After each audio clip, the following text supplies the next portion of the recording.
Hello everybody, this is Praveen Pawar, your social science teacher. Let start our today's topic. तो आज हम solve करने वाले हैं 2024 का सेट 2 का सोशल साइंस वाला पेपर। ठीक है।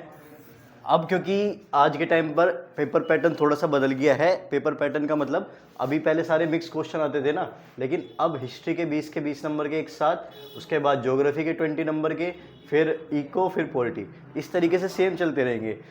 तो पैटर्न तो अपने उस हिसाब से सोल्व करना है, लेकिन अब हमें इसे सोल्व करना वैलिड है या नहीं, ये हमें सोल्व करना जरूरी इसलिए है क्योंकि केवल पैटर्न बदला है। तो वो तो इजी करा है कि पहले हिस्ट्री के क्वेश्चन हमें ढूंढने पड़ते थे, अब हमें सारे हिस्ट्री के 1 marks 2 marks 3 marks case base map पक सब एक साथ मिल जाएगा। ठीक है, लेकिन क्वेश्चन की जो लैंग्वेज है, पैटर्न है, वो नहीं बदलेगा। तो इसलिए ये वाले हमारे लिए इंपॉर्टेंट हो जाते हैं। अब इसमें हम पूरा सोल्व नहीं करेंगे क्योंकि 2, 3, 5 मार्क्स वाले आप पूरे उसमें चैप्टर डिटेल में पढ़ के और याद करते हुए आए हुए हो। तो हम इसमें क्या क्या करने वाले हैं, पहले हम करेंगे MCQ 20 MCQ, case base 12 number का और मैप वर्क 5 नंबर का। तो कितने नंबर हो गए? 37 मार्क्स का पेपर हम इसमें सोल्व करने वाले हैं। बाकी 2, 3, 5 वाले जो आपके टीचर्स आपको इंपॉर्टेंट बताते हुए चलते हैं, उन्हें अगर याद कर लोगे तो आपका काम चल जाएगा। ठीक है, तो चलिए स्टार्ट करते हैं। सबसे पहला question, the German philosopher Johann Gottfried belong to which one of the following school of thoughts. एक जर्मन फिलोसफर है जोहान गोटफ्रीड, तो ये किस थॉट्स से, विचार से बिलोंग करता है? सोशलिस्ट होते हैं समाजवाद वाले, जो सारे समाज को एक साथ लेके चले। मार्क्सिस्ट यही है, सोशलिस्ट वाली बात करते हैं, कार्ल मार्क्स वाली धारणा है। लिबरल वाले फ्रीडम की बात करते हैं, डेमोक्रेसी पे आ जाते हैं। तो इनमें हमने कहीं नहीं पढ़ा है, तो इसको हमने पढ़ा है रोमांटिसिस्ट वाले में। ठीक है, सीधा सीधा सा इजी क्वेश्चन है हिस्ट्री चैप्टर 1 का। तो आपको रोमांटिसिस्ट में और कौन कौन से पढ़े हमने? कैरोल कुरपिन्स्की पढ़ा है, कैरोल कुरपिन्स्की पोलैंड वाला था। तो इस तरीके से अलग अलग नाम दिए जा सकते हैं। तो पहले का क्या हो जाएगा? C। नेक्स्ट चले, 2 statement are given below, assertion reason हमें दे रखा है। चलो 1 सेकंड 2 मिनट है आपके पास, जल्दी जल्दी रीड करो। पहले असर्शन फिर रीजन। सोल्व कैसे करते हैं देखो, कभी भी ऐसे में सबसे पहले असर्शन पढ़ो, उसे देखो वो सही है या गलत है, फिर रीजन पढ़ो वो सही है या गलत है। मान लो असर्शन गलत हो गया, असर्शन गलत हो गया तो सीधा सीधा ये आंसर हो जाएगा, रीजन गलत हो गया तो सीधा सीधा ये आंसर हो जाएगा। दिक्कत हमें जब पड़ती है अगर दोनों ही सही हो गए, अगर दोनों ही सही हो गए तो फिर क्या होगा? फिर हमें देखना है ये वाली इससे रिलेटेड है या नहीं है। जो हमें रीजन दिए गए है वो असर्शन से रिलेटेड बात कर रहा है या नहीं कर रहा। अगर रिलेटेड बात कर रहा है तो पहला ऑप्शन हो जाएगा, अगर रिलेटेड बात नहीं कर रहा तो दूसरा ऑप्शन हो जाएगा। ठीक है, पढ़ लिया अपना। चलो, ये भी हिस्ट्री चैप्टर 1 का ही है। द एक्ट ऑफ यूनियन 1707 में हुआ था, यहाँ तक बात ठीक है। किस किस के बीच में हुआ था? इंग्लैंड और स्कॉटलैंड के बीच में हुआ था, ये भी बात ठीक है। Result in the formation of United kingdom of great Britain, इसने ग्रेट ब्रिटेन से क्या बना दिया था? यूके बना दिया था। तो यहाँ हमारा सेशन हो जाएगा बिल्कुल ठीक। ठीक है, second, England wanted to impose it influence on Scotland. अब इंग्लैंड इसे मिलाता है एक्ट ऑफ यूनियन से, लेकिन अल्टीमेट उसका गोल क्या होता है कि वो अपना इम्पोज थोपना चाह रहा था, कि अपनी बातें इन्फ्लुएंस थोपना चाह रहा था किस पर? स्कॉटलैंड पर, और उन्हें अपने कंट्रोल में चलाना चाह रहा था। तो ये भी ठीक है। तो इंग्लैंड पर स्कॉटलैंड ने इन्फ्लुएंस जब भी तो थोपेगा जब वो एक्ट ऑफ यूनियन करेगा। उससे पहले तो स्कॉटलैंड अलग कंट्री थी ना, अब ये इसके साथ मिल गई, तो अब इंग्लैंड वालों ने अपनी चीज सही करी। तो यानी कि असर्शन भी सही, रीजन भी सही, और रीजन करेक्ट एक्सप्लेनेशन भी कर रहा है। तो दूसरा हमारा सही हो गया। चलो थर्ड पे अपने आंसर मैच करते जाओ और फिर तुम्हें बताना है कौन सा क्या होगा। ठीक है, क्रोनोलॉजिकल ऑर्डर का क्वेश्चन है। अब देखो, इसमें से हो सकता है आपने कोई चीज ना पढ़ी हो, लेकिन जो चीजें पढ़ी है उससे हम रिलेट करके कर सकते हैं। एक बार पढ़ो जल्दी जल्दी क्या क्या दे रखा है। ट्रीटी ऑफ कॉन्स्टेंटिनोपल ग्रीक से रिलेटेड थी, ये हम देख चुके थे। और ट्रीटी ऑफ कॉन्स्टेंटिनोपल का हमने देख लिया था, उससे अलग बताओ आगे। नेपोलियन सिविल कोड कब आया है? बाल्कन कॉन्फ्लिक्ट और Hamburg granted autonomy to Hungary. हुआ कुछ रिकॉल? देखो, अगर हम बात करें 4th 3rd 4th 1st, तो हमें पहले में 2 4th वाले से तो फंस सकते हैं, बाकी नहीं फंसेंगे। चलो पहले पढ़ ही लेते हैं। सबसे पहली बात करें ट्रीटी ऑफ कॉन्स्टेंटिनोपल, इससे ग्रीक इंडिपेंडेंट हो चुका था, तो ये हुई थी 1832 में। ठीक है, Hamburg granted autonomy to Hungary, मान लो ये हमें चैप्टर में इतना डिटेल में नहीं दिया है, और ये हमें पता भी नहीं है, तो इसको छोड़ देते हैं। फिर आता है नेपोलियन सिविल कोड। तो जब नेपोलियन की रूलिंग शुरू होती है वो आते ही अपना सिविल कोड लेके आता है, ये आता है 1804 में, ठीक है। उसके बाद बाल्कन कॉन्फ्लिक्ट चैप्टर के बिल्कुल एंड में जाके हमने पढ़ा है, तो इतना हमें पता है कि कहीं ना कहीं इसके बाद में ही आएगा, जब बिल्कुल चैप्टर के भी एंड में पढ़ा है। अगर ईयर की बात करें तो ये 1912 से 13 के आसपास में हुआ था। अब बात करें Hamburg granted autonomy to Hungary, बताओ कौन से ईयर के आसपास की बात हो रही होगी। चैप्टर में रीड करोगे थोड़ा सा दे रखा है, बाकी नहीं पता तो वो इसको साथ साथ नोट कर लेंगे। ये होता है 1867 में। तो अब इसके अकॉर्डिंग लगाना शुरू करें तो सबसे पहले आएगा फोर्थ इसमें भी और इसमें भी है। दूसरा 1832, फोर्थ के बाद क्या आ रहा है हमारा, फोर्थ के बाद आ रहा है फर्स्ट, तो ऑप्शन वाला कौन सा हो जाएगा, सी, ठीक है। क्या हो जाएगा, ऑप्शन नंबर सी। क्लियर है। क्रोनोलॉजिकल ऑर्डर के जिसके नहीं पता है साथ साथ याद करते हुए चलते रहे ग्रुप। चले फोर्थ की तरफ। तो अब हमारा आता है क्वेश्चन नंबर 4। ये है हिस्ट्री चैप्टर 5 प्रिंट कल्चर से। पढ़ो, ये बहुत इंपॉर्टेंट है चैप्टर 5 के। इसमें क्या करना है कि तुम्हें ज़्यादातर या तो बुक पूछ ली जाएगी, ये बुक किसकी है, या फिर बुक मैच करने के लिए आ जाएगी, कई सारी चीज़ें आती है। बताओ जल्दी रीड करके क्या होगा। अच्छा, इस क्वेश्चन में क्लैश है, चलो पहले अपना आंसर दे लो फिर बताता हूँ। अगर किसी ने पढ़ा हुआ होगा, देखो इसमें मैं बताना विच वन ऑफ द, एक तो क्वेश्चन ध्यान से पढ़ा करो। पहले क्वेश्चन में पूछ रहा है कौन सा पेयर करेक्टली मैच है, कौन सा सही मैच है, वो वाला बताना है, मैं ये नहीं बताना कौन सा गलत है, ठीक है। तो यहाँ पे नोट करेक्टली मैच दे दिया और तुम सारे सही वाले ढूंढते रहे तो भी दिक्कत हो जाएगी। तो पहली तो लाइन ढंग से पढ़ा करो। दूसरी आते हैं अब करेक्टली मैच वाले बताने, इधर उधर दे रखी है, इधर बुक दे रखी है। तो सबसे पहले ज्योतिबा फुले, तो ज्योतिबा फुले की बुक कौन सी थी, गुलामगिरी, तो ये तो हो गया गलत, ठीक है। उसके बाद सुदर्शन चक्र, सुदर्शन चक्र की सच्ची कविताएं, ये सही है। नेक्स्ट राज सुंदरी देवी, राज सुंदरी देवी का बुक थी अमोर जीवन, तो यानी कि ये वाली भी गलत है। अब आते हैं काशी बाबा, काशी बाबा की छोटे और बड़े सवाल ही थी, यानी कि ये भी सही है।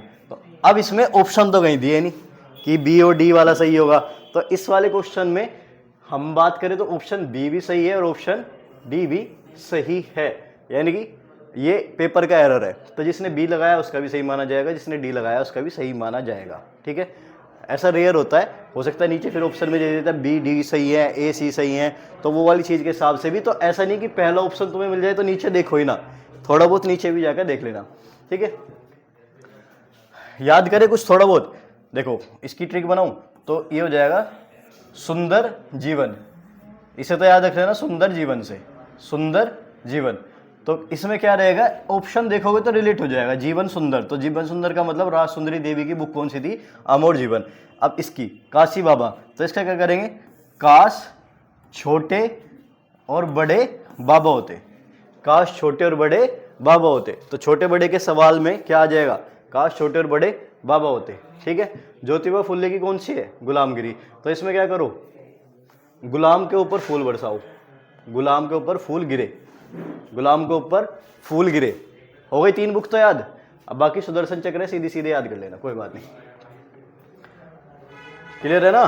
तो इस तरीके से अपनी अपनी ट्रिक बनाकर रिलेट कर लोगे। अभी ये तुम्हें ऐसी लग रही है कि कुछ हमने अलग सा पढ़ लिया होगा, बट जब इसे करोगे ऑप्शन देखते रिकॉल हो जाएगा। बुक अलग से कहीं 2-3 मार्क्स में तो लिखने के लिए आ नहीं रही, केवल एमसीक्यू देखना, एमसीक्यू तुम्हें रिलेट हो जाएंगे। जैसे अभी हमने पढ़े काश छोटे और बड़े बाबा से सवाल करते, ठीक है। इसका हमने क्या करा, सुंदर क्या था, सुंदर जीवन था। ज्योतिबा फूले, तो फूले क्या था, गुलाम पर फूल गिरे। तो 3 बुक अपने आप याद हो गई तुम्हारे।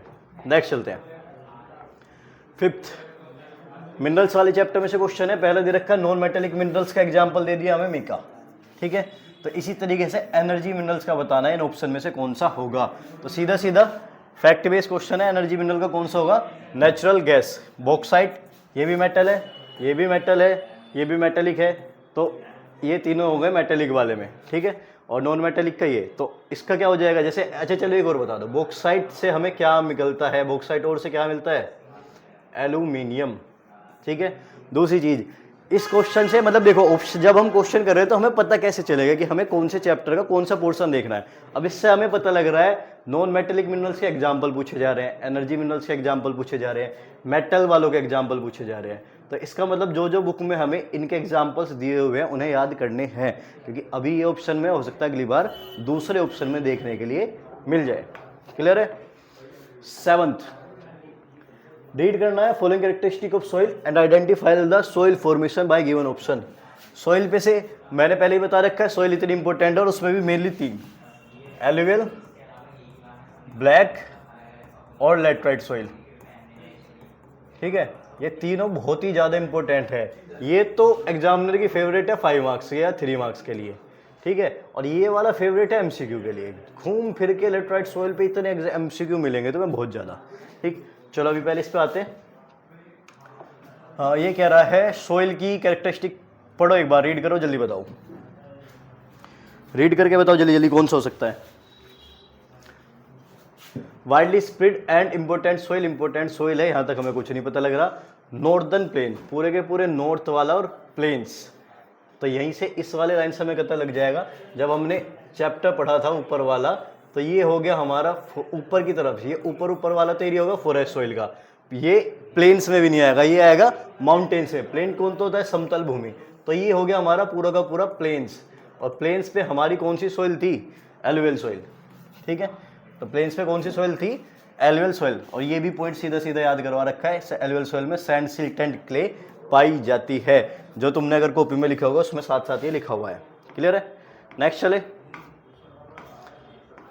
Question number 7 agriculture fact based question है। कई बार इंपॉर्टेंट हाईलाइट करके बताया गया है कि इसमें डिटेल में भले ही ना याद करो, लेकिन ये कुछ कुछ एक एक दो कीवर्ड्स हैं, एक एक की लाइंस हैं जो एमसीक्यू की फॉर्म में आइडेंटिफाई करने के लिए आती हैं। और एक और बात, जो मेरे से पढ़े हुए हैं उनके तो प्री बोर्ड में भी यही वाला क्वेश्चन था, सेम उठा के दे रखा था, तो तुम्हें तो इसका आंसर आना ही आना चाहिए। बताओ जल्दी जल्दी। देखो ऑप्शन एलिमिनेट करना हमें आना चाहिए। अगर तुम देखोगे डी सी सी बी सारे अलग अलग से जा रहे हैं, कुछ कुछ यानी कि 2 में फंसोगे। अगर कहीं भी फंस रहे हो तो 2 में फंसोगे। अगर 4th वाले का तुम्हें पता लग गया तो सारे ही अलग हैं। तो अब तुम देख लो, इनमें से पहले मान के चले कुछ भी नहीं पता। टी और कॉफ़ी का तो हमें सबको पता है, टी और कॉफ़ी बेवरेज क्रॉप्स में आती है। बेवरेज क्रॉप्स होता है पेय पदार्थ, यानी कि पीने के लिए हम इनको यूज करते हैं। ठीक है, दूसरा और बताओ और क्या होगा। मेज, मेज ऐसा खाना है जो फूड और फूडर दोनों के लिए यूज होता है। 3rd का बी, इन दोनों में एलिमिनेट नहीं हो रहा। 4th का डी, तो बी और डी यहीं से हो जाएगा हमारा ऑप्शन नंबर सी सही है। तो इसके हिसाब से वीट क्या है, वीट फूड क्रॉप है।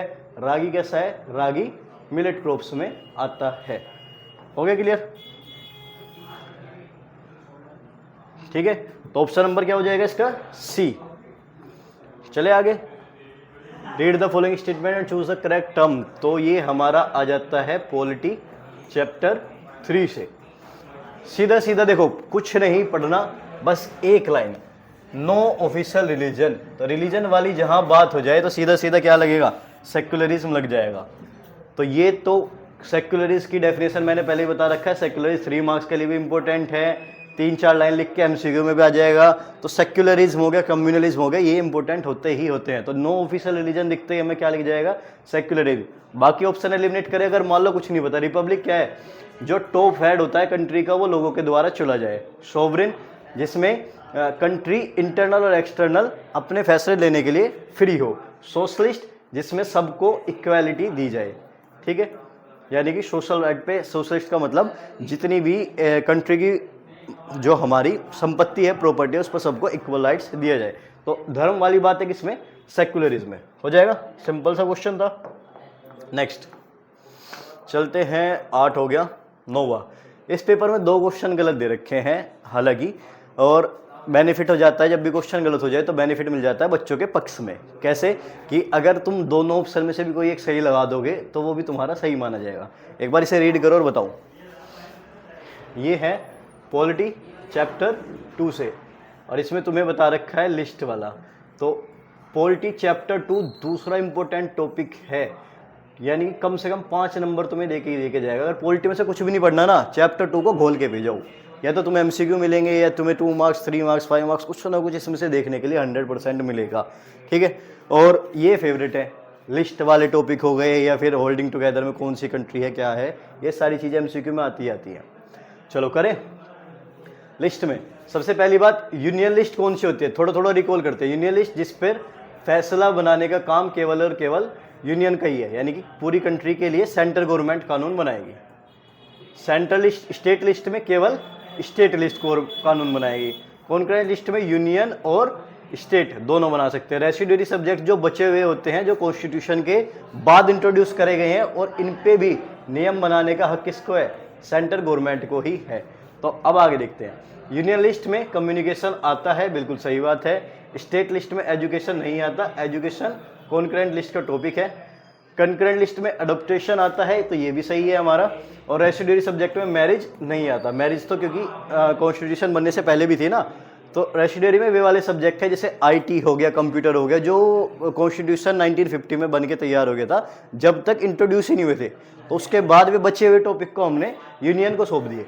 तो मैरिज भी किस में आता है? मैरिज भी कॉन्करेंट लिस्ट में आ जाता है। तो इसके हिसाब से देखा जाए, अब इसमें भी ऑप्शन तो दिए नहीं ज़्यादा वाले, तो इसके हिसाब से भी देखा जाए कौन कौन सा सही है हमारा। ए भी सही है और सी भी सही है। तो इन दोनों में से अगर कोई सा भी तुमने लगाया होगा, दोनों तुम्हारे सही हो जाएंगे। ठीक है। अब एक चीज़ ध्यान रखो, एमसीक्यू प्रैक्टिस का फ़ायदा क्या है? एमसीक्यू का मतलब सीधा सीधा ये नहीं है कि मैं तुम्हें ये बता रहा हूँ तो इसे रट लोगे। इसका मतलब ये है टॉपिक पहचानो। टॉपिक का मतलब लिस्ट में से टॉपिक बनकर आ रहे हैं। तो यूनियन लिस्ट, स्टेट लिस्ट और इसमें से जितने भी एग्जाम्पल दिए गए हैं बुक में, उन्हें ढंग से याद करना है।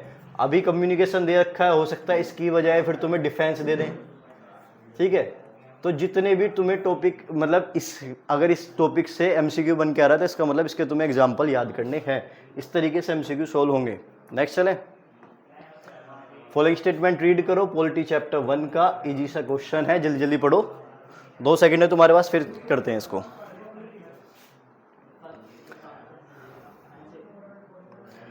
बेल्जियम एंड स्टेट, देखो बेल्जियम वाली बात करते हैं। ब्रुसेल्स बेल्जियम की कैपिटल थी। Brussels as a separate government with equal representation, बिल्कुल सही बात है। बेल्जियम ने इक्वल रिप्रेजेंटेशन दिया था फ्रांस और डच बोलने वालों का, तो फिर वही अडॉप्ट करा ब्रुसेल्स ने। ब्रुसेल्स ने भी क्या कहा कि हम भी इक्वल रिप्रेजेंटेशन देंगे, तो पहला हमारा सही है। दूसरा, Dutch and French speaking minister are equal in central government, ये भी सही है। जब सेंट्रल में, बेल्जियम में सेंट्रल में इक्वल नंबर पे थे, तो ब्रुसेल्स में भी इक्वल में हुए। तीसरा, community people is elected by belonging to one language, ये भी सही है। एक तीसरी तरीके की उन्होंने सरकार बनाई थी, कम्युनिटी गवर्नमेंट, और उसे चुना जाता था, हर एक लैंग्वेज वाला रिप्रेजेंटेटिव उसमें था, ताकि किसी भी लैंग्वेज वालों के साथ कोई पार्शलिटी ना हो। उसके बाद series of majoritarian major adopted in Belgium, ये गलत है। मेजोरिटेरियन वाला बेल्जियम में नहीं अपनाया गया था, ये कहाँ हुआ था? श्रीलंका में, तो ये वाला हो गया गलत। तो फोर्थ वाले हटा दो, इसमें फोर्थ है, इसमें फोर्थ है, इसमें फोर्थ है, तीनों गलत हो गए। तो कौन सा हो जाएगा? Option number D. ठीक है, हो गया क्लियर? नेक्स्ट, तो इससे हमें क्या पता चलता है? इस बार वाले में बेल्जियम का केस, यानी कि बेल्जियम में प्रॉब्लम क्या थी और बेल्जियम ने कैसे अपनी प्रॉब्लम को अकोमोडेट करा है, मोस्ट इंपॉर्टेंट 1 में से एक है। हो सकता है तुम्हें 5 मार्क्स का देखने के लिए भी मिल जाए। ठीक है, नोट कर लेना इस बात को, 5 मार्क्स का भी देखने के लिए मिल सकता है। तो ये तो दोनों ध्यान रखना है। और एक और बता दूं, इसी में से ही तीसरा question, form of power sharing. तो 4 फॉर्म ऑफ पावर शेयरिंग है, हॉरिजॉन्टल, वर्टिकल, कम्युनिटी, इन सब के बीच में। इन 3 में से ही 5 नंबर का मिल जाएगा, अगर मिला तो। इस चैप्टर में से अगर आया तो, वरना नहीं आएगा। ठीक है, चले आगे। विच one of the following country has one party system? One party system कौन सी का है?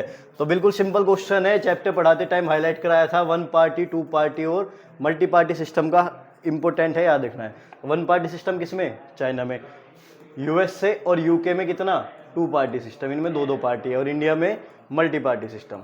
तो कुछ भी पूछा जाए, यही दे रखे हैं वैसे एग्जाम्पल, ये 4 ही हैं, और ये 4 पता नहीं कितनी बार घूम कर आए हुए हैं। ठीक है, नेक्स्ट चले।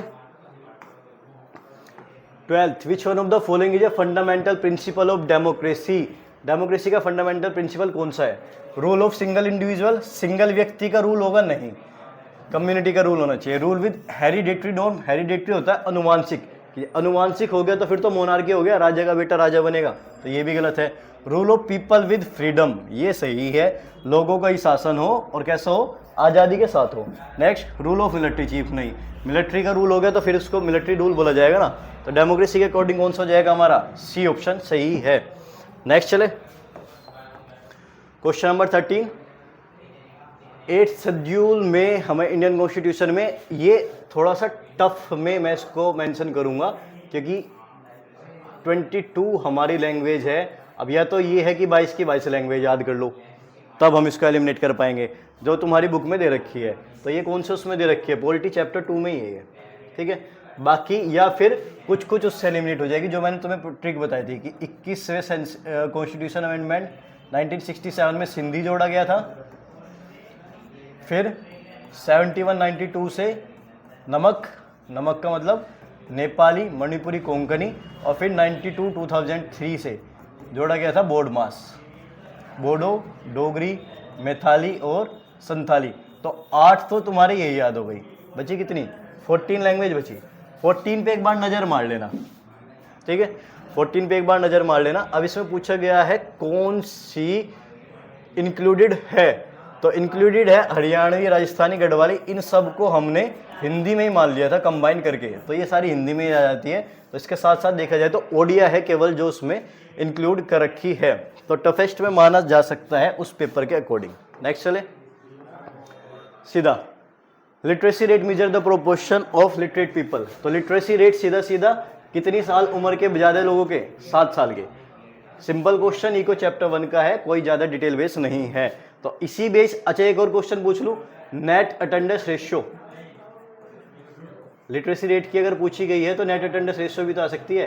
तो नेट अटेंडेंस रेशियो के लिए क्या एज होनी चाहिए, देखो अटेंडेंस कहाँ लगती है, स्कूल में। तुम कौन सी क्लास में पढ़ रहे हो, 10th में। एज क्या है तुम्हारी, 14-15, तो अटेंडेंस अपनी देख लेना कि 14 से 15 वाली एज, 14 एज जिसकी हो गई वो नेट अटेंडेंस रेशियो वाला क्वालिफाई कर जाएगा।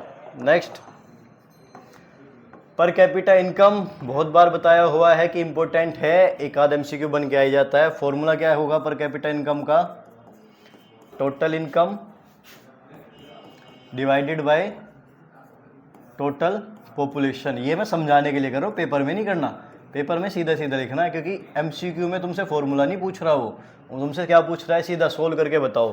तो क्या दे रखी है, 4 फैमिली में है, चारों की, एक की इनकम ये, दूसरे की, तीसरे की, चौथे की, तो सीधा सीधा चारों की इनकम जोड़ लो। तो 2000 तो है ही सबके बाद में, तो इसको नहीं लिखना, अभी बाद में लिख लेंगे सीधा सीधा। 2000, 5000, 3000, 6000 डिवाइडेड बाय कितने मेंबर है, 4, तो डिवाइड किससे, 4 से।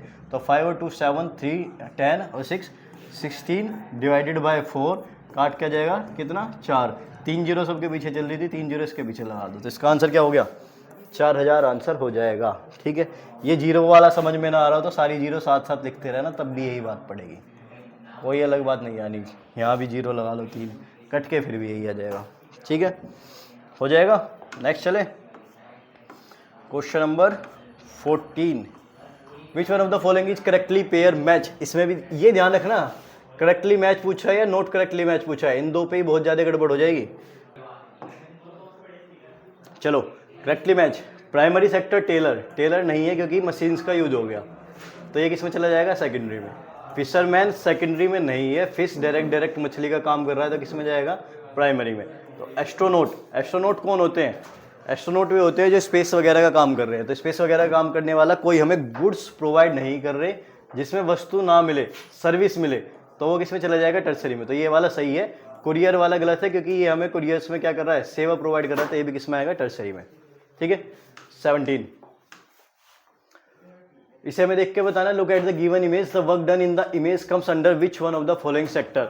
अच्छा, इस वाले क्वेश्चन में क्लैश हो सकता है, हालांकि जो तुम्हें, क्योंकि एक तो इन्होंने ये नहीं बताया कि किस बेसिस पर, कौन से बेसिस पर हमें देखना है, दूसरी चीज ऑर्गेनाइज अनऑर्गेनाइज भी दे दिया और प्राइमरी भी दे दिया। अब अगर इसे देख के बताएं, हालांकि जो इसका बोर्ड ने आंसर माना है वो माना गया है अनऑर्गेनाइज सेक्टर को, लेकिन क्योंकि ये मिट्टी का काम कर रहा है और मिट्टी नेचुरल से काम है, तो इसका प्राइमरी भी हो सकता है।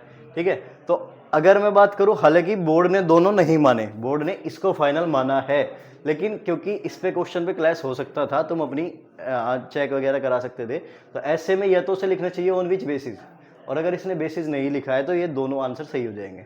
तो ये कैसा है, देखो मिट्टी का काम नेचुरल रिलेटेड, तो प्राइमरी सेक्टर। अनऑर्गेनाइज भी क्यों बोला जाएगा, क्योंकि ये कोई काम पैटर्न वाइज नहीं चल रहा है, पैटर्न वाइज नहीं चल रहा है, कभी को ना काम फिक्स है, ना सैलरी फिक्स है, ना ड्यूटी फिक्स है, इसलिए इसको अनऑर्गेनाइज ही बोला जाएगा। तो ठीक है, तो दोनों ही इसके आंसर हैं। क्लियर है इतना, आगे चले, विजुअली पेयर वाले का भी देख लो, क्या पता अगली बार तुम्हारे में यही आ जाए। Which one of the following enterprise belong to organise sector. तो ऑर्गेनाइज सेक्टर में इससे देख के तो हिंट लगा सकते थे बच्चे की नीचे वाला ऑर्गेनाइज पूछ रहा है तो ऊपर वाला भी ऑर्गेनाइज एंड ऑर्गेनाइज में से बताना होगा, लेकिन फिर भी वो गड़बड़ करता। अब ऑर्गेनाइज का मतलब क्या है, फिक्स आवर, फिक्स सैलरी, काम पूरा, ये सारी चीज़ें होंगी। तो अनऑर्गेनाइज सेक्टर में फ्रीलांसर इंडिपेंडेंट हो गए तो नहीं आएगा, स्ट्रीट वेंडर जो गलियों में बेचते हैं वे भी नहीं आएंगे, कॉटेज इंडस्ट्री नहीं आएगी, एमएनसी जो बड़ी एमएनसी कंपनियों में काम कर रहे हैं वे इसमें आ जाएंगे। Next question number 18, which one of the following is primary purpose of loan activity. जो लोन प्रोवाइड कराएगा उसका मेन पर्पज क्या था, to compete with other financial institution नहीं, to generate profit for the primary sector only. केवल primary sector थोड़े सारे भाई लोन देगा तो थोड़े के खेती के लिए देंगे, ठीक है। तो इंक्रीज इनकम ऑफ एमएनसी, उनका क्या मतलब, एमएनसी अपनी इनकम खुद बढ़ा लेगी, तो क्या काम करना है इन्हें, टू सपोर्ट इकोनॉमिक ग्रोथ, पूरे देश में इकोनॉमिक ग्रोथ बढ़े, लोग अपना बिजनेस स्टार्ट कर सके, इस वजह से ये चलता है। क्लियर है। तो अब हम आते हैं क्वेश्चन नंबर 19 की तरफ। मैच करना है, और ये मैच में अगर तुम्हें नहीं पता है कैसे मैच करना है, देखो नीचे ऑप्शन दे रखे हैं, ठीक है, देख लो एक बार। इनमें से हो सकता है तुमने कुछ ना पढ़े हो, पर कुछ तो पढ़े होंगे, उन्हीं के बेसिस पर हम एलिमिनेट कर लेंगे। देखो चारों ऑप्शन अलग है, अगर तुमने एक भी इनमें से पढ़ा है तो तुम इसे लगा लोगे। तो कई बार ऐसे भी हो सकता है कुछ थोड़ा सा अलग मिल जाए, तो घबराना नहीं है, जो पढ़ा है उसे एक्टिव करो साइंस को। जैसे सबसे पहले हमने पढ़ा लिबरलाइजेशन, तो लिबरलाइजेशन का मतलब क्या होता है, removal of restriction of trade, जो व्यापार पर रेस्ट्रिक्शन लगाई गई है उसको हटा दे। तो सेकंड का क्या है, डी, तो सेकंड का डी है किसी में, ये वाला है बस, ठीक है। तो इसी से आंसर हो जाता है। बाकी अगर हम देखें एमएनसी भी पढ़ी है, मल्टीनेशनल, ये अपने आप में बता रही है एक से ज्यादा देश में, तो company operating in many country, तो इसका क्या हो जाएगा, बी। अब टेक्नोलॉजिकल एडवांसमेंट, टेक्नोलॉजी की बात कर रहा है, मैन्युफैक्चरिंग और कम्युनिकेशन में, कल्चरल एक्सचेंज, इंटरेक्शन, कल्चरल क्या होता है, सांस्कृतिक बदलाव, तो ये interaction of idea, value and tradition वाला काम कर जाएगा। तो इसका आंसर क्या हो जाएगा, बी।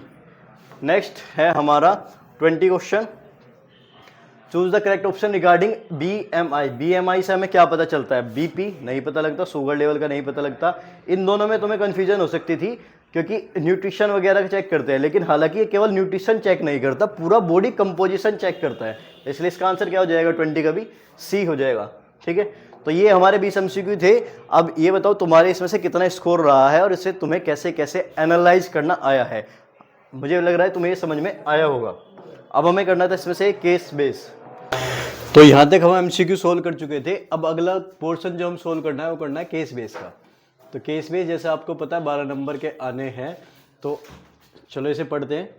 पहले एक बार रीड कर लो या स्क्रीनशॉट ले लो। तो पहला ही हमारा केस बेस है हिस्ट्री से, हिस्ट्री में भी प्रिंट एंड सेंसरशिप वाली से। The power of printing word is the most often seen in the way government seek to regulate and suppress print. Printing press के लिए जब गवर्नमेंट को लगा कि कुछ ना कुछ उनके अगेंस्ट चीज़ें चल रही है, तो उन्होंने इसे सप्रेस दबाने के लिए कुछ नियम एंड कानून लाए। The colonial government kept continuous track of all book and newspaper publish in India. अब गवर्नमेंट ने क्या काम करना शुरू करा, ट्रैक करा, रिकॉर्ड देखना शुरू करा जो भी बुक या न्यूज़पेपर पब्लिश हो रहे हैं इंडिया में, और उसके साथ साथ अलग अलग लॉ भी पास करे गए टू कंट्रोल द प्रेस की, ताकि प्रेस को कंट्रोल करा जा सके। तो ये इतनी बातें कह रहा है यहाँ तक में। अब अगर हम तो यहाँ तक पढ़ लिया हमने, उसके बाद अगर हम चले फिर नीचे वाला ये दे रखा है, तो इससे आगे देखते हैं इसमें क्या बात आएगी। रीड करो एक बार। तो फर्स्ट वर्ल्ड वॉर के टाइम पे under the defence of India rule, उन्होंने एक इंडिया रूल का डिफेंस लेके आए। तो न्यूज़पेपर में सिक्योरिटी वगैरह of these 18 shut down rather than comply with the government order. The sedition committee report, फिर एक सेडिशन कमेटी रिपोर्ट लेकर आते हैं जो रोलेट एक्ट के उसमें पास करा जाता है, जो काम क्या करता है, इम्पोजिशन ऑफ पेनल्टी, कि अगर कोई उनके बात नहीं सुनेगा तो उस पर पेनल्टी लगाएंगे। तो outbreak at the second world war, defence of India act was passed. Defence of India act पास करा जाता है जिसमें censoring of report war related topic की, वॉर रिलेटेड टॉपिक नहीं छापेगा कोई। All about the quit India movement came under it preview in August 1942। About 90 newspaper were suppress, तो लगभग 90 newspaper को दबाया गया है। तो बेसिकली इसमें क्या कहना चाह रहा है, इसमें कहना चाह रहा है कि हमारे प्रिंट एंड कल्चर में उन्होंने ब्रिटिश वालों ने नए नए रूल एंड रेगुलेशन लाए जिससे कोई भी उनके अगेंस्ट में ना छाप सके। तो ये हमारा पैसेज था, अब हमने इसे पढ़ लिया। अब करते क्वेश्चन सोल्व। तो what method did the colonial government employ to keep track of Indian newspaper, तो कौन सा मेथड कॉलोनियल सरकार यानी कि ब्रिटेन वालों ने लागू करा कि track of the Indian newspaper पे वे रूल एंड रेगुलेशन देख सके। तो देखो जैसे हमने स्टार्टिंग में ही पढ़ा था, क्या पढ़ा था, यहां पर colonial government kept continuous stroke of track of all book and newspaper publish in India, कैसे कि पास करे न्यूमरस लॉ, अलग अलग लॉ पास करे टू कंट्रोल द प्रेस और साथ साथ सप्रेस करे प्रिंट को। तो इनमें से कोई सा भी एक पॉइंट तुम बनाकर इसमें से लिख सकते हो, 1 मार्क्स का है तो 1 या 2 पॉइंट से काम चल जाएगा। ठीक है, नेक्स्ट सेकंड क्वेश्चन में हमसे दिया गया how did the colonial government law affect the press, जो लॉ लेकर आए थे उसने प्रेस को किस तरीके से अफेक्ट करा है, तो कैसे कैसे अफेक्ट करा है। During the first world war उन्होंने क्या करा, 22 newspaper had to furnish security of these 18 shutdown, जो कैसे इफेक्ट डाला है 22 में से 18 न्यूज़पेपर तो बंद हो गए। साथ साथ the sedition committee report under Rowlatt act in 1919 further strengthened control that lead to imposition of penalty. साथ साथ उन्होंने क्या करा कि अगर कोई उनकी बात नहीं सुनेगा तो उस पर क्या लगाई जाएगी, पेनल्टी भी लगाई जाएगी। तो ये भी एक ही नंबर का है, तो इस पॉइंट को लिख लो या फिर इस पॉइंट को लिख लो, दोनों में से कोई सा भी एक काम कर जाएगा। ठीक है, next analyse the impact of sedition committee on newspaper, sedition committee का क्या प्रभाव पड़ा है। तो देखो वापस आते, सेडिशन कमेटी वाली यही थी, तो sedition committee report under the Rowlatt act in further strength control, तो इसने क्या करा, कंट्रोल को और भी ज़्यादा मजबूत करा है। दूसरा led to imposition of penalty, second काम क्या करा है, इम्पोज करा है पेनल्टी पे। तो ये 2 पॉइंट तो यहाँ से हो जाएंगे। बाकी अगर इससे अलग भी हम लिख सके तो क्या लिख सकते हैं कि सेंसरशिप लगाई है, साथ साथ जो भी प्रिंट न्यूज़पेपर वगैरह थे उन्हें ध्यान रखना पड़ा है, कोई भी गवर्नमेंट के अगेंस्ट नहीं छाप सकता है। तो इस वाले में जरूरी नहीं है कि आप पैसेज से ही आंसर करो, अपने बेस पर भी 1-2 पॉइंट बनाकर लिख सकते हैं। तो पहले वाले 1-1 नंबर के तो 1-1 पॉइंट से काम चल जाएगा, ये 2 नंबर का है तो 2 पॉइंट। अगर पैसेज से बात करें तो पहला यहाँ से यहाँ तक का स्ट्रेंथ कंट्रोल करा है, कंट्रोल और भी ज़्यादा मजबूत करा है कॉलोनियल गवर्नमेंट का। दूसरा इम्पोजिशन पेनल्टी को लगाया है। ठीक है, तो आगे चलते हैं प्रोजेक्ट टाइगर ज्योग्राफी चैप्टर 2 से। तो रीड करो एक बार। देखो वैसे तो क्योंकि पैसेज जो है केस बेस जो है हमारे चैप्टर में से आ रहा है, तो मैं ये मान के चलता हूँ कि आपने थोड़ा सा उसके बारे में आपको पता लग जाएगा पढ़ते ही कि कौन सा कहाँ से पूछा गया है। फिर भी एक बार रीड कर लिया करो तेजी से, फिर उसके बाद हमें क्या करना है, उसके बाद हमें देखने क्वेश्चन, तो क्वेश्चन आंसर के अकॉर्डिंग हम इसे करेंगे। एक तो क्वेश्चन इतने नीचे जा रहे हैं और ये हो रहे हैं ऊपर, तो ये हमारे 3 क्वेश्चन है। Why was project tiger considered as significant step for tiger conservation, तो ये टाइगर कंजर्वेशन के लिए सिग्निफिकेंट स्टेप क्यों माना गया है। 1 नंबर का है तो 1 पॉइंट। ठीक है, तो पहले तो मैं बताना है प्रोजेक्ट टाइगर को टाइगर के लिए सिग्निफिकेंट क्यों था। अच्छा, अगर मैं जनरल वे में बात करूँ कि मैं मुझे पैसेज नहीं पढ़ना, तो मैं कैसे आंसर कर दूंगा, प्रोजेक्ट टाइगर ने टाइगर को कैसे बचाया, क्योंकि बैन करी हंटिंग वगैरह और इनके लिए अलग अलग वाइल्ड लाइफ सेंचुरी वगैरह खोली थी। तो मैं सीधा सीधा ये आंसर कर दूंगा। अब अगर बात करें कि मैंने बुक नहीं पढ़ी तो फिर मुझे पैसेज में से देखना पड़ेगा। अब बात है पैसेज पे, दूसरा भी पढ़ लेते हैं, एक बार साथ साथ कर लेंगे। What role did India play in the global tiger population, पूरे वर्ल्ड में टाइगर पॉपुलेशन को बचाने के लिए इंडिया का क्या रोल रहा है। तो इन 2 का आंसर ढूंढते हैं हम पहला tiger is the key wildlife species in the faunal web. In 1973 the authority realise that tiger population है ड्विंडल, की टाइगर की पॉपुलेशन कम होती जा रही है to 1827 from an estimated 15,000 to around 20 century. तो यहाँ से इतनी ही बची है।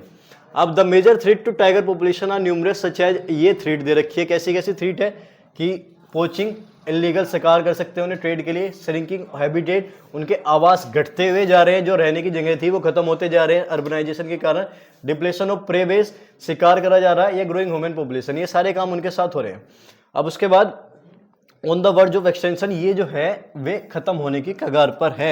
Since India and Nepal provide habitat to about 2/3 of the surviving tiger, तो ये हमारा आंसर हो जाएगा दूसरे वाले का, जो हमारा दूसरा क्वेश्चन था कि इंडिया ने ग्लोबली क्या इफेक्ट करा है। तो ग्लोबली क्या इफेक्ट करा है, इंडिया और नेपाल ने मिलकर हैबिटेट प्रोवाइड करा है 2/3 ऑफ सर्वाइविंग टाइगर, यानी कि जो टाइगर्स थे पॉपुलेशन ऑफ वर्ल्ड में, उन्हें एक आवास दिया, उन्हें रहने की एक जगह दी है। These two nation become prime target for poaching and illegal trading, ताकि जो ये इलीगल ट्रेडिंग और पोचिंग वगैरह से थे, इनसे इन्हें बचाया जा सके। ठीक है, अब आते पहले वाले पे। पहले हमसे पूछा गया था प्रोजेक्ट टाइगर का काम क्या है, तो one of the well published wildlife campaign in the world, launch in 1973। इसका काम क्या था? इसका काम था tiger conservation has been viewed not only as an effort to save an endangered species, केवल इंडेंजर्ड स्पीसीज को बचाने का काम नहीं था, बट साथ साथ इक्वल इंपोर्टेंस भी समझा रहा था, preservation of biotype seasonable magnitude. तो ये हो जाएगा हमारा पहले वाले का आंसर कि प्रोजेक्ट टाइगर का इफेक्ट बेनिफिट क्या था। तो काम क्या था कि उसने जो स्पीसीज प्रजातियां खतरे में पड़ी हुई थी उन्हें बचाने का काम करना था। दूसरा, उनकी इंपोर्टेंस और उनकी मैग्नीट्यूड बायोटाइप्स वगैरह को भी सेव करना था। और उसमें काम क्या क्या करें? कॉर्बेट नेशनल पार्क खोले हैं, ये कई सारे पार्क सरकार के द्वारा खोले गए हैं। तो ये हो गए हमारे उन दो क्वेश्चन का आंसर। अब चलते तीसरे पे। तीसरा क्या पूछा है हमसे? Mention any two major threat to wildlife species. तो थ्रेट कैसी कैसी हैं? तो ये तो अभी सीधे सीधा हम अभी पढ़ के भी आए थे। द मेजर थ्रेट कैसी है? एक तो poaching for trade, shrinking habitat, अलग अलग पॉइंट बना के लिख दोगे। पहला पॉइंट ये, श्रिंकिंग हैबिटेट ये, depletion of prey west third point, growing human population fourth point. तो हमें 2 नंबर का है, तो इनमें से कोई भी 2 लिख लेंगे। क्लियर है? तो 2 चीज है, एक तो हम पैसेज हमें आता है, एक हमें ये आता है कि हमने एनसीईआरटी पढ़ी हुई है, हम उसके बेस पर भी आंसर कर देंगे। दूसरा नहीं कर रहे तो मिलता जुलता रिलेटेड जो भी आएगा। Linguistic diversity of India, polity chapter 2 में से ये आया है, शेड्यूल लैंग्वेज में से, तो उसी के बेस पर ये दे रखा है। ठीक है, पढ़ लो एक बार जल्दी जल्दी में। चलो इसके तो क्वेश्चन साथ साथ ही लग रहे हैं, ये कर लेंगे। How many language were recorded as mother tongue in the 2011 census of India. 2011 में जो सेंसस हुई थी उसमें कितनी लैंग्वेज मदर टंग के रूप पर देखी गई थी? The latest information that you have is from the census of India held in 2011। This census record more than 1300 district language which mention as their mother tongue. तो पहले वाले का सीधा सीधा आंसर हो गया। अब चले आगे की तरफ। How were this language group together in the census report. इन्हें ग्रुपिंग कैसे करी गई है? ग्रुपिंग कैसे करी गई है? ये रहा, these language were group together under some major language, for example Bhojpuri, Magadhi, Bundelkhandi, Chhattisgarhi, Rajasthani and many other were group together under Hindi. इन सबको मिलाकर क्या उनसे लैंग्वेज बोली गई? हिंदी लैंग्वेज बोली गई है। यानी ये भले ही अलग अलग हो, तो अगर तुमसे पूछा जाए क्या ये मेंशन करी गई है उसमें, ये मेंशन नहीं करी गई है, क्योंकि इन सबको भोजपुरी, मगधी, बुंदेलखंडी, राजस्थानी, छत्तीसगढ़ी, इन सबको मिलाकर क्या बोल देते हैं कि ये सारी हिंदी लैंग्वेज ही है। ठीक है, अब आते third. How does the inclusion of language in 8th schedule of the Indian constitution contribute to linguistic diversity. भाषा के आधार पर जो विविधता है, जब हमने 8th शेड्यूल में लैंग्वेज को ऐड कर दिया तो वे किस तरीके से कंट्रीब्यूट करेगी, ये हमें बताना।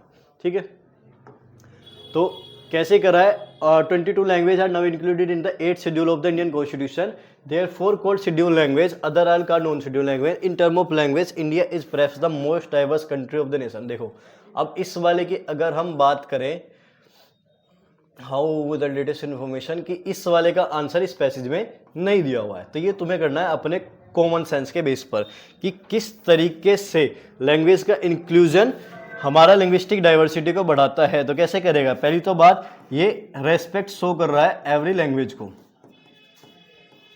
Respect show to every language. ठीक है, जितनी इसमें हमने मेंशन करी है। दूसरा, लैंग्वेज का बेस पर डाइवर्सिटी को अकोमोडेट कर रहा है, यानी कि मिलजुल कर रहने सिखा रहा है हमें। तो ये 2 पॉइंट हम इसमें लिख देंगे। तीसरा क्या करेंगे कि लैंग्वेज इजी करेगी कम्युनिकेशन मेथड। हम बहुत ज़्यादा रिलेट कर पाएंगे कि हमारी भाषा को भी एक वैल्यू दी गई है, और साथ साथ एक हमने इसमें पढ़ा था कि इन लैंग्वेज में ही हम क्या कर सकते हैं, अपना एग्ज़ाम भी दे सकते हैं। तो अगर कोई दूसरी लैंग्वेज वाला व्यक्ति पेपर देने आया है तो वो सारे काम यहाँ पर कर सकता है। तो इसे कॉमन बेस पर भी आपको आंसर करना था। 2 क्वेश्चन तो बहुत ईजी थे। तो केस बेस में पहले से बताता हुआ चलता हूँ, केस बेस छोड़ के नहीं जाना है, क्योंकि केस बेस ऐसा है थोड़ा बहुत भी मिलता जुलता लिखोगे ना तो उसमें आपका काम हो जाएगा। अब मैप वर्क, चलो मैप वर्क को लास्ट ईयर बचा हुआ है, स्कोर देख लेते हैं। Place where Gandhi ji broke the salt law. Salt law, Gandhi ji ने नमक कानून कहाँ तोड़ा था? तो कहाँ तोड़ा था? दांडी में। और दांडी मार्च कहाँ पे हुआ था? गुजरात में। तो पहला गुजरात में भरोगे। दूसरा, the place where the Indian National Congress session was held in 1920। ये देखो, ये थोड़ा सा टिपिकल हो गया। क्यों? क्योंकि 1920 में 2 सेशन हुए थे, एक हुआ था सितंबर वाला, एक हुआ था दिसंबर वाला। अब इसने कुछ मेंशन नहीं करा ना, तो ये पूछा सितंबर वाला है ना दिसंबर वाला, सीधा सीधा दे दिया 1920 का। तो इसका मतलब तुम्हें दोनों ही मैप पर मार्क करने पड़ेंगे। क्लियर है इतनी बात? अब आगे ये डैम दे रखे, पहले वाला सलाल डैम। तो सलाल का हमने याद करा था, सलाल को बोल दो सलाद। तो सलाद खानी थी किसमें? काश। इसकी ट्रिक हमने याद करी थी, काश सलाद में चीनी होती। ठीक है, तो चीनी का मतलब चेनाब नदी, काश का मतलब कश्मीर में, डैम कौन सा? सलाल डैम। तो सलाल डैम कहाँ पे है? कश्मीर में, चेनाब नदी पे। और कलापक्कम न्यूक्लियर पावर प्लांट कहाँ पे है? तमिलनाडु। सॉफ्टवेयर, ये बेंगलुरु वाला अपने आप ही बता रहा है, बेंगलुरु किसकी है? कर्नाटक की है। और ये मरमगांव, इसकी हमने लास्ट से पकड़ी थी, गांव से पकड़ लो गोवा। तो ये वाला सी पोर्ट कहाँ पे है?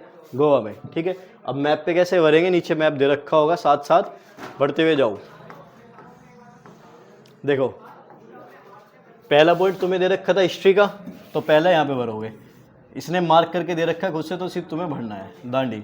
दूसरे वाला, अब देखो इसमें क्योंकि बी का इसने ऑप्शन दिया हुआ है, तो बी का ऑप्शन इसने दिया हुआ है, तो इसलिए हमें दिक्कत नहीं आएगी, हमें सिर्फ एक ही भरना पड़ जाएगा। अगर ये ना यहाँ पे देता लोकेट करने का तो दिक्कत आती।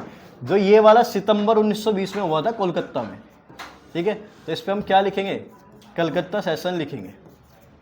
क्लियर है इतना? फिर तीसरा पॉइंट आया था हमारा, तो ये है हमारा जो भी हमारा क्वेश्चन था 37 था मान लो, तो 37 का फर्स्ट, ये 37 का सेकंड। अब बात करें इसका, तो 37 का ट्री था कश्मीर में, तो कश्मीर कहाँ है? ये वाला। तो 37 का थर्ड, तो इसमें कौन सा हमने भरना है? सलाल डैम। ठीक है, फोर्थ हमने भरा था गोवा वाला, ये वाला था, ये फिफ्थ पॉइंट था। तो 37 का फिफ्थ पॉइंट ये कौन सा था? मरमगांव सी पोर्ट। तो ये हमारी गोवा है, ये छोटी सी जो दिख रही है, तो यहाँ पे मरमगांव सी पोर्ट। और उन दोनों में से कोई से एक भर दो, तमिलनाडु वाला भर दो या फिर कर्नाटका वाला भर दो। ठीक है, तो ये हो गया हमारा 5वां पॉइंट। तो कैसे मैप पे हमें फिल करना है पता लग गया। तो आई होप आपको ये सेशन अच्छा लगा होगा। ये हम पूरा कर चुके हैं जो हमारा पेपर था। क्लियर है? तो इसमें हमने क्या क्या कवर करा है? एक तो 20 क्वेश्चन एमसीक्यू के, 12 क्वेश्चन केस बेस के, और 5 नंबर का मैप वर्क। तो 20, 12 और 5 37 मार्क्स हम इसमें कवर कर चुके हैं। बाकी 2, 3, 5 मार्क्स वाले आपको ये पेपर डाउनलोड करने के लिए मिल जाएगा, वहाँ से आप देख सकते हैं, अगर जैसे भी आपको स्क्रीनशॉट वगैरह लेना है। क्लियर है?